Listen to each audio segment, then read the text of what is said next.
அகிலாவ ஜெயில தள்ளின விஷயத்த விஸ்வாவுக்கு போன் பண்ணி சொல்லிட வேண்டியதா. என்ன மாமியாரன் கூட பார்க்காம எவ்வளவு கொடுமை பண்ணாவ. அவ ஜெயில இருக்கும் போதே எல்லா விஷயத்தையும் விஸ்வாவுக்கு சொல்லிடணும். இல்லைன்னா பிரச்சனை நமக்குதான்.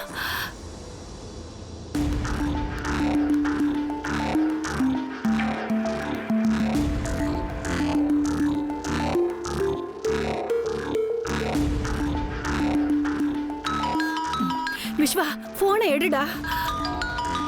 போனை எடுக்கட்டும், ஒண்ணு விடாம சொல்லிடணும்.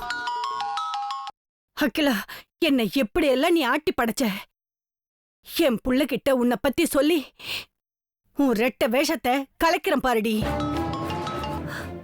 விஸ்வா, போனை எடுப்பா. என்னோட அவசரம் தெரியாம இவன் போன் வேற எடுக்க மாட்டேங்கிறானே. விஸ்வா,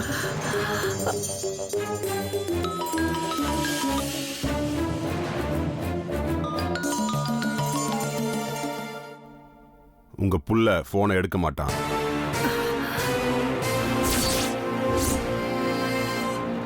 என்ன மரகதம்மா, சொன்ன உடனே ஷாக் ஆயிட்டீங்க?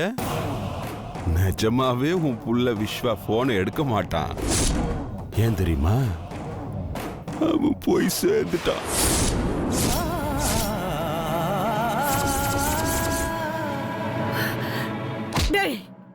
என்னடா சொன்ன என் பிள்ளை பத்தி? ரொம்ப உணர்ச்சி வசப்படாதீங்க மரகதம்மா. அவ இப்பவோ அப்பவோன்னு உயிருக்கு போராடிட்டு இருக்கான். உன் புள்ள பொழைக்கிறது ரொம்ப கஷ்டம்.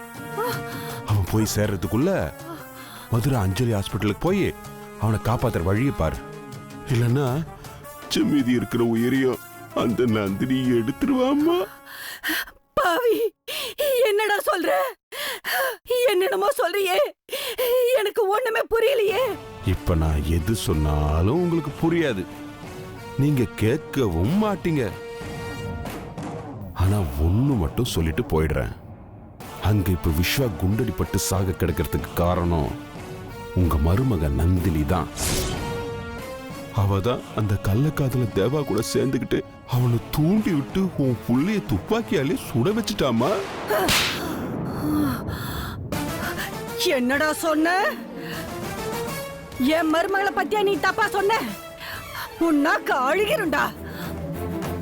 என் புள்ள உயிருக்கு போராடிட்டு இருக்கான்னு சொன்னியே, நீ சொன்னதை நான் நம்புறேன்.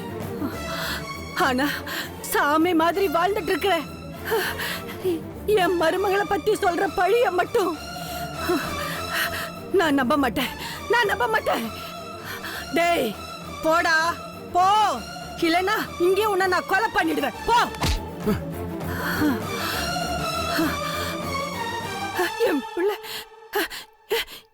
என் விஸ்வாக்கு அடிபட்டுருச்சா? ஐயோ!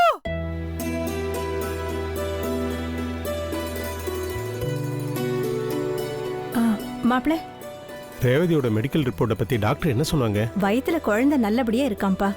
பயப்படுறதுக்கு ஒண்ணும் இல்லைன்னு டாக்டர் சொல்லிட்டாங்க. கொஞ்சம் மருந்து மாத்திரை எல்லாம் எழுதி கொடுத்துருக்காங்க. அப்படியா? ரொம்ப சந்தோஷம். உட்காருங்க.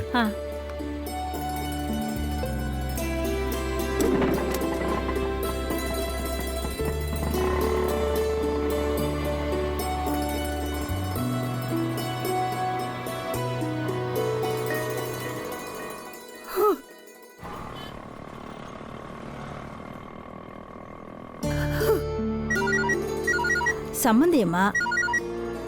ஹலோ சம்பந்தியம்மா, நான் அம்சவள்ளி பேசுறேன். சொல்லுங்க.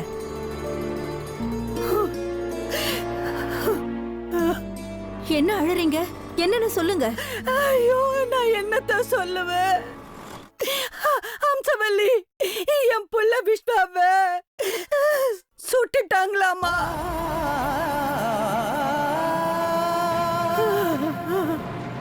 மதுரையில அஞ்சலி ஹாஸ்பிட்டல்ல உயிருக்கு போராடிட்டு இருக்கானா. அந்த அகிலாவோட மாமன் மூர்த்தி வந்து சொல்லிட்டு போறான். நந்தினிக்கு போன் பண்ணி கேட்கலனா எனக்கு போன் நம்பர் வேற தெரியாது. மாப்பிள்ளைய சுட்டுட்டாங்களா? சம்பந்தியம்மா என்ன சொல்றீங்க? ஐயோ கடவுளே, அத்தை என்னாச்சு? யார் மாப்பிள்ளை, போன்ல? நந்தினி மாமியார் தான் லைன்ல இருக்காங்க. விஸ்வா மாப்பிள்ளை யாரோ சுட்டுட்டாங்களா? என்ன? போன கொடுங்க. அம்மா என்னாச்சுமா? கொஞ்சம் பதட்டப்படாம சொல்லுங்க. சுந்தர் சுந்தர், நந்தினி தேவாவை தூண்டி விட்டு விஸ்வாவை சுட்டுட்டான்னு அந்த மூர்த்தி வந்து சொல்லிட்டு போறாப்பா. என்னால நம்பவும் முடியல, நம்பாம இருக்கவும் முடியல. ஐயோ, என் பிள்ளைக்கு என்னாச்சுன்னு தெரியலையே. அம்மா நீங்க ஒண்ணும் கவலைப்படாதீங்கம்மா. அப்படியெல்லாம் ஒண்ணும் ஆயிருக்காது. நானும் அத்தையும் உடனே வரோம். நம்ம மதுரைக்கு போய் நேர்ல பாப்போம். சுந்தர் சீக்கிரம் வா சுந்தர், எனக்கு ரொம்ப பயமா இருக்குப்பா. அத்தை உடனே வீட்டுக்கு போயிட்டு மதுரைக்கு போற ஏற்பாடு பண்ணுவோம். அங்க போனாதான் நிலைமை என்ன ஏதுங்கிறது நமக்கு தெரியும். கடவுளே, என் மகன் நந்தினிக்கு மட்டும் ஏன் அப்படி அடுக்கடுக்கா சோதனையை கொடுக்கற? சரி சீக்கிரம் சரி, வாப்பா. உட்காருங்க. சீக்கிரம் போலாம் வா. சீக்கிரம் வண்டி எடுப்பா. சீக்கிரம் போ. கடவுளே.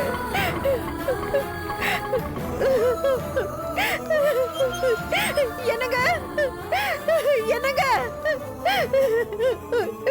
என்னங்க என்னங்க, நம்ம மோசம் போயிட்டோங்க. நம்ம மருமகனை யாரோ சுட்டுட்டாங்களா? என்னங்க, நம்ம பொண்ணு நந்தினியோட வாழ்க்கை கேள்விக்குறியாயிடும் போல இருக்கே. ஐயோ கடவுளே, நான் இப்ப என்ன பண்ணுவேன்? அம்சவல்லி என்னாச்சு? ஏன் இவ்வளவு பதட்டமா இருக்க? என்ன விஷயம் விவரமா எடுத்து சொல்லு. சம்மந்தியம்மா போன் பண்ணி சொன்னாங்க, நம்ம விஸ்வா மாப்பிளைய யாரோ சுட்டுட்டாங்களா. அவரு சீரியஸா ஹாஸ்பிடல் அட்மிட் பண்ணிருக்காங்களா. என்னங்க, உடனே நம்மலாம் இப்ப மதுரைக்கு போகணுங்க.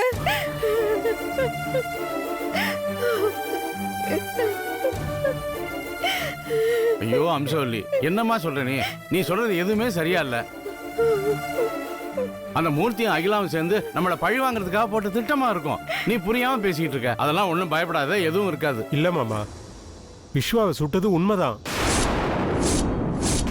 நான் அவனை அட்மிட் பண்ணிருக்கிற ஹாஸ்பிட்டலுக்கு ஃபோன் பண்ணி கேட்டேன். நிலைமை ரொம்ப மோசமா இருக்கான். நந்தினி கிட்ட பேசணும்னு முயற்சி பண்ணேன், ஆனா முடியல. எனக்கு அவரை யார் சுட்டாங்களா, என்ன நடந்ததுன்னு தெளிவா விசாரிச்சு தானே சொல்றீங்க? முழு விவரமும் தெரியல மாலதி. நேர்ல போய் பார்த்தா தான் தெரியும்.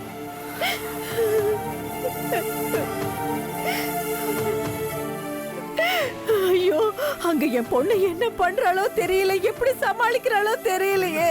கடவுளே.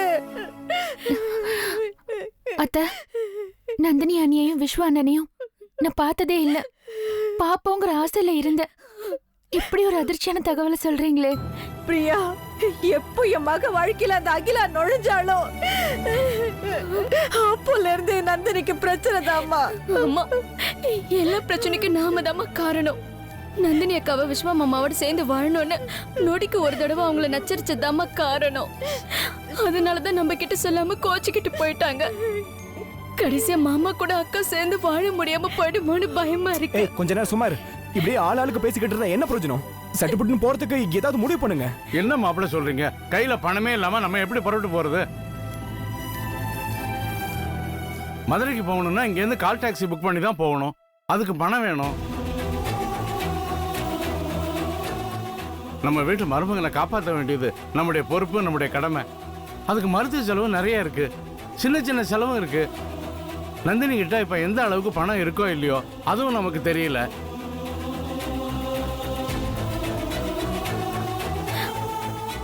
இப்போதைக்கு எனக்கு தெரிஞ்சு 50,000 1 லட்சமாவது செலவாகும். அப்பதான் நாம போக முடியும், போய் அங்க சமாளிக்கவும் முடியும். இப்ப திடீர்னு அவ்வளவு பணத்துக்கு நம்ம எங்க போறது மாப்பிள்ள?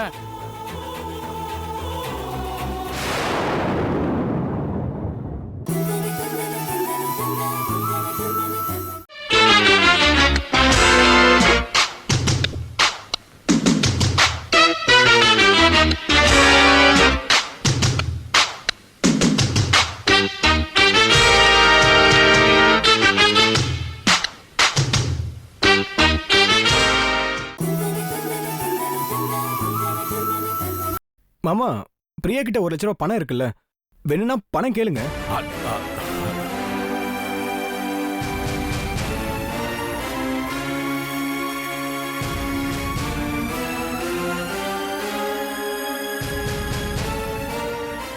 எங்க அக்கா கிட்ட பணம் இருக்கிறது தெரிஞ்சுக்கிட்டு அதை புடுங்கறதுலே கண்ணாருங்க. அத எங்க அக்காவோட செலவுக்காக எங்க சித்தப்பா கொடுத்தது. அதெல்லாம் எங்களால தர முடியாது. கீர்த்தனா, அக்கா சும்மா இருக்கியா?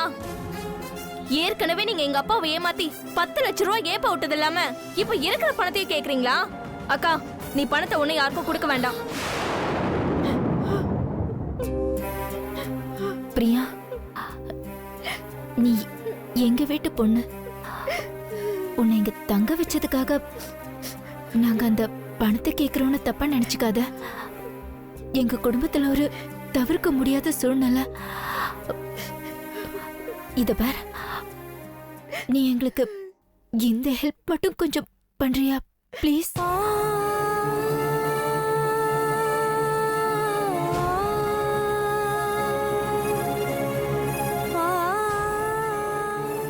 பிரியாவுக்கு எப்பவுமே அத்தை மேல தான் பாசம் அதிகம்.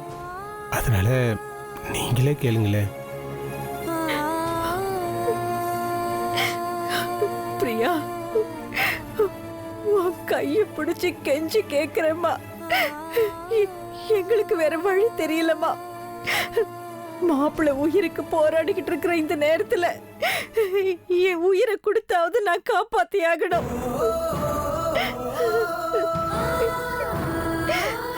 பணத்தை திருப்பி கொடுக்க நான் பொறுப்புமா. இந்த பர்மா யோசிக்காதம்மா. இந்த ஒரு முறை மட்டும் உதவி செய்யுமா. இத நான் வாழ்நாள் முழுக்க மறக்க மாட்டேம்மா. அத்த, நீங்க கேட்டு நான் பணம் இல்லைன்னு சொல்லுவேனா? நான் தர முடியாத சூழ்நிலையில இருக்கேன், புரிஞ்சுக்கோங்க அத்தை.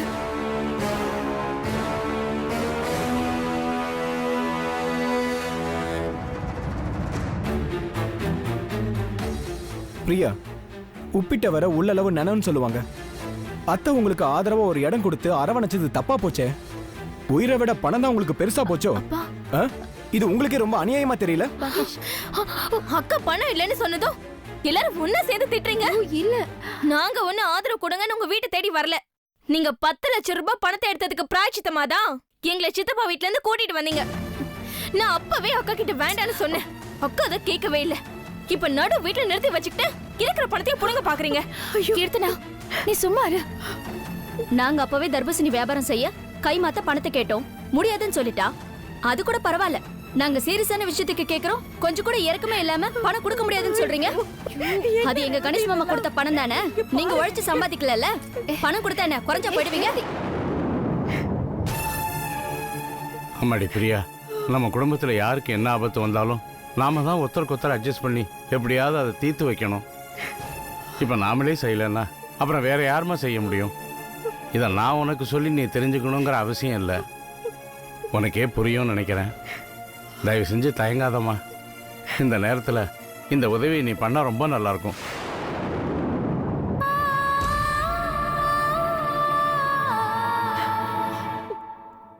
அம்சவல்லி, என்ன எப்படி இருக்கீங்க? என்ன மச்சான், இந்த வழியா வந்தேன், அப்படியே உங்க எல்லாரையும் பார்த்துட்டு போலான்னு வந்தா நீங்க மௌனமா இருக்கிறத பார்த்தா ஏதோ பிரச்சனைன்னு நல்லா தெரியுது. மச்சான் என்னாச்சு சொல்லுங்க. அம்சவல்லி, என்னம்மா, உன்னை பார்க்கும் போதே ஏதோ பிரச்சனையில இருக்கேன்னு தெரியுது. என்னாச்சு சொல்லுமா.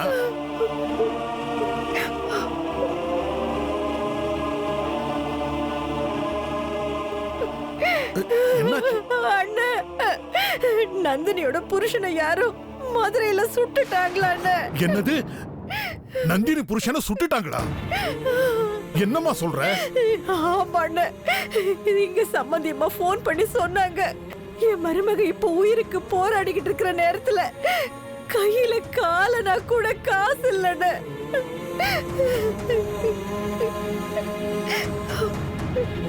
பிரியா கிட்ட நீங்க கொடுத்த 1 லட்சம் ரூபாய கேட்டோம். பிரியா எந்த பதிலும் சொல்லாம நிக்கிறான்னு. நாங்க மதுரைக்கு புறப்பட்டு போகணும். இப்ப என்ன பண்றதுன்னே தெரியலன்னு. பிரியா, இங்க வாமா, வா. என்ன இது, நீ படிச்ச பொண்ணு தானே? இந்த மாதிரி ஒரு சிச்சுவேஷன்ல டக்குன்னு பணத்தை கொண்டு வந்து கொடுக்காம இவங்க எல்லாரும் தவிக்கிறத பாத்துக்கிட்டு இருக்கியா? இல்ல என்கிட்ட வந்து கேட்கலாமே, நான் கொடுத்திருப்பேன்ல.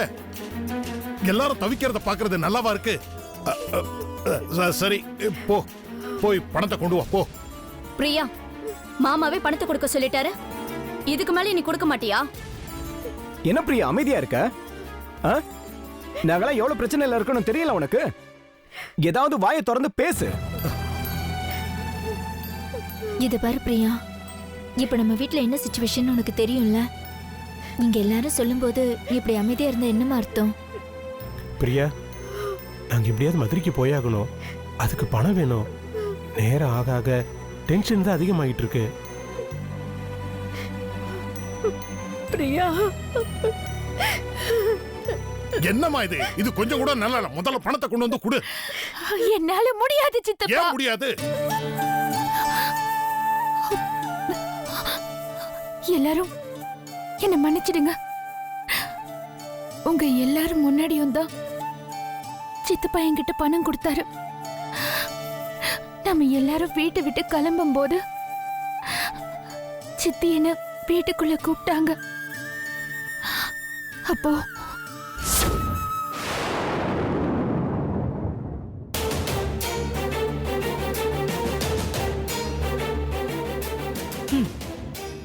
இத பார் பிரியா, நான் இந்த பணத்தை உங்ககிட்ட இருந்து வாங்கின விஷயம் யாருக்கும் தெரியக்கூடாது. குறிப்பா உங்க சித்தப்பாவுக்கு தெரியவே கூடாது.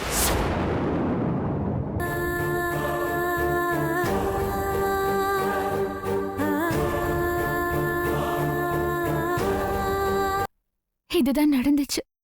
சித்திய பத்தி சித்தப்பா கிட்ட நான் எப்படி தப்பா சொல்ல முடியும்? அதனாலதான் நான் பணத்தை கொடுக்க முடியாதுன்னு சொன்னேன்.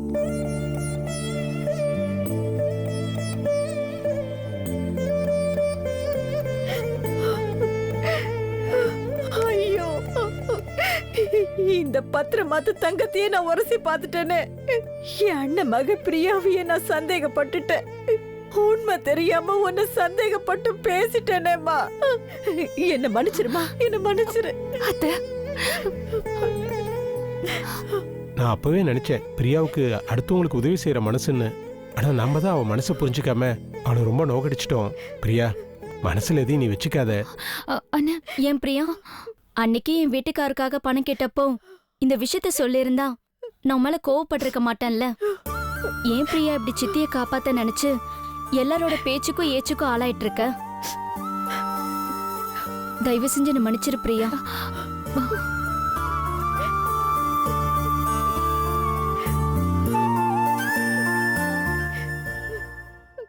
ஆளாளுக்கு எங்க அக்கா மேல பாஞ்சிங்கல்ல, இப்ப எல்லாரும் என்ன பதில் சொல்ல போறீங்க? ஒட்டுமொத்த குடும்பமும் எங்க அக்கா கிட்ட மன்னிப்பு கேளுங்க.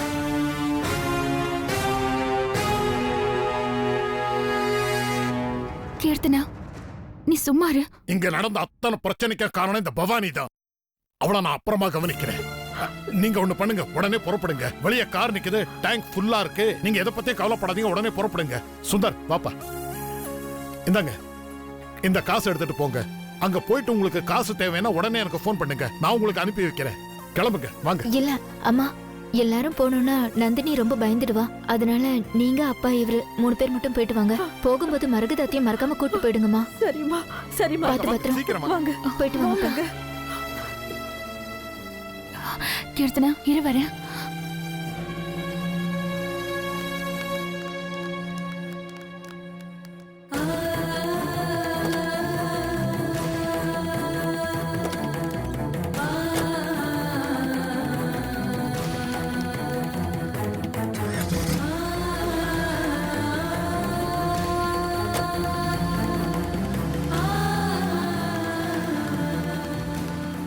சித்தப்பா, என்ன இருந்தாலும் சித்தி எனக்கு சோறு போட்டவங்க. அவங்க கிட்ட நீங்க எதுவும் கேட்க வேண்டாம். என்னால குடும்பத்துக்குள்ள எந்த பிரச்சனையும் வேண்டாம். ப்ளீஸ் சித்தப்பா. இத பாரு, என்ன தடுக்காத பிரியா. பணம் இன்னைக்கு வர நாளைக்கு போகும். ஆனா பவானி பண்ணது கொஞ்சம் கூட சரியில்லை. வீட்டுல போய் அவளுக்கு என்ன பண்றேன் பாரு. சும்மா இரு. சித்தப்பா, சித்தப்பா வேண்டாம் சித்தப்பா. சித்தப்பா சொல்றத கேளுங்க சித்தப்பா. சித்தப்பா இருமா, விடு. சித்தப்பா வேண்டாம் சித்தப்பா, சொல்றத கேளுங்க. நீ விடுமா, போப்பா. சித்தப்பா ப்ளீஸ் வேண்டாம் சித்தப்பா. சித்தப்பா சொல்றத கேளுங்க சித்தப்பா.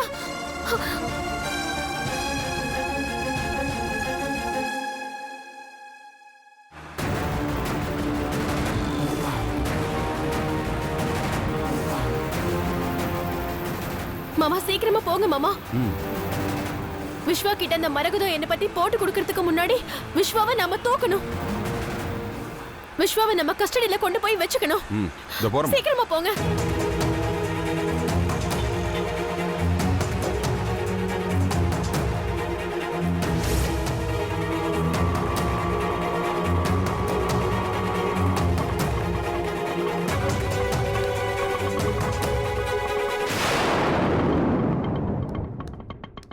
என்ன இந்த மனுஷன் ஆட்டோவில் வராரு?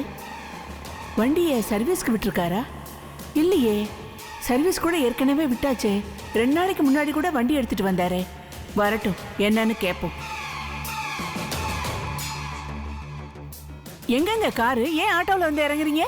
ஏன் பிறக்கும் போதே நீ காரோட தான் பிறந்தியா? கார் இல்லாம உன்னால இருக்க முடியாதா? இப்ப என்ன ஆச்சு? கார் எங்கன்னு தானே கேட்டேன். ஏய் வாய மூடுறி. உன் மனசுல என்னடி நினைச்சுக்கிட்டு இருக்க? கார் எங்கேன்னு கேட்டதுக்கு ஏங்க இவ்வளவு கோவப்படுறீங்க?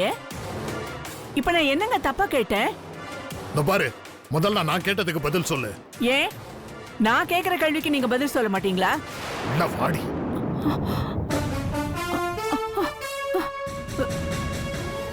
ஏண்டி பிரியாவுக்கு நான் கொடுத்த 1 லட்சம் ரூபாய் ஏண்டி திருப்பி வாங்கின?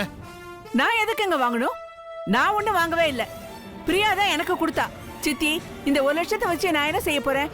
எனக்கு தேவைன்னா வாங்கிக்கிறேன்னு அவ தாங்க என்கிட்ட கொடுத்தா. ஏண்டி பொய் சொல்ற? நான் ஒண்ணு போய் சொல்லலைங்க. அம்சவள்ளி அத்தை குடும்பம் ஏற்கனவே கடங்காரங்களா இருக்காங்க. இந்த பணத்தை அங்க எடுத்துட்டு போனா சரியா வராது. உங்ககிட்ட இருந்தா பாதுகாப்பா இருக்கும்னு சொல்லி அவ தாங்க என்கிட்ட கொடுத்துட்டு போனா. அது மட்டும் இல்லங்க, அந்த குடும்பம் ஏற்கனவே திருட்டு குடும்பம்னு சொன்னா. அவங்க மேல நம்பிக்கை இல்லாம தான் அவ என்கிட்ட கொடுத்துட்டு போனா. ஐயோ!